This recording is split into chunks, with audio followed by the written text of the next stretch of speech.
Welcome to the 11th dimension.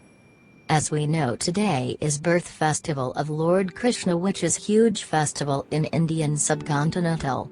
At such special day we are going to look into short life of Lord Krishna. Today is Lord Krishna birthday, which is celebrated in length and width of India.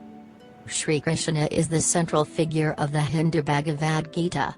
Shri Krishna is widely considered to be an avatar, a direct descent of God. Krishna is one of the many names of Lord Vishnu, and Shri Krishna is considered to be an incarnation of Lord Vishnu. Shri Krishna said in the opening section of the Bhagavad Gita, "Whenever, O descendant of Bharata, righteousness declines and unrighteousness prevails, I manifest myself. For the protection of the righteous and the destruction of the wicked, and for the establishment of religion, I come into being from age to age." Shri Krishna was born in northern India in approximately 3228 BCE. The Puranas consider Shri Krishna's life to mark the passing between the Dvapara age and the Kali Yuga, current age. Krishna was born in prison to devout parents, Devaki and Vasudeva. At the time, his life was in danger because the tyrant Kamsa was seeking to kill him. It had been foretold that Kamsa would be killed by Devaki's eighth child. Since Shri Krishna was the eighth child, he was smuggled out of prison to be raised by his foster parents Nanda and Yasoda in Gokula. Nanda lived a simple lifestyle and was a chief in the local cow-herding community. The young Shri Krishna is often depicted in these days as being a mischievous child, who enjoyed playing pranks and having fun. Some worship Shri Krishna as the ideal child of innocence. However, even in his young years, Krishna is reported to have killed demons Trinavarta and Putana.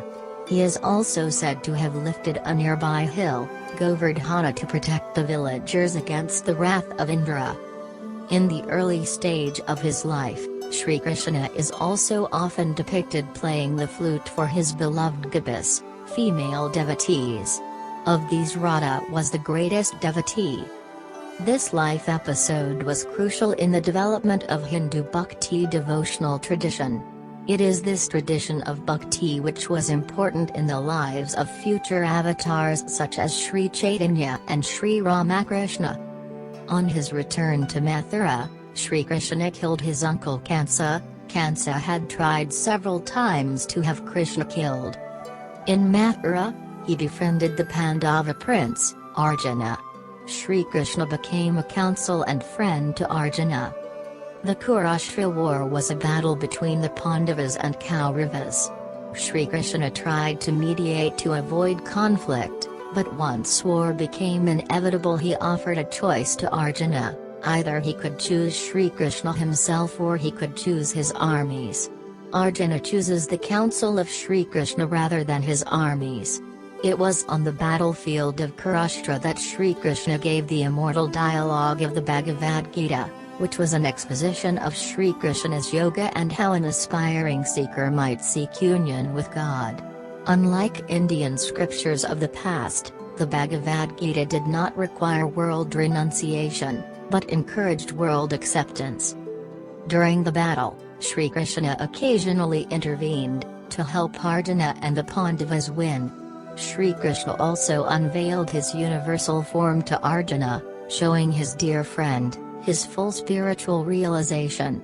After this, Arjuna became a disciple of Shri Krishna, rather than just admirer and friend.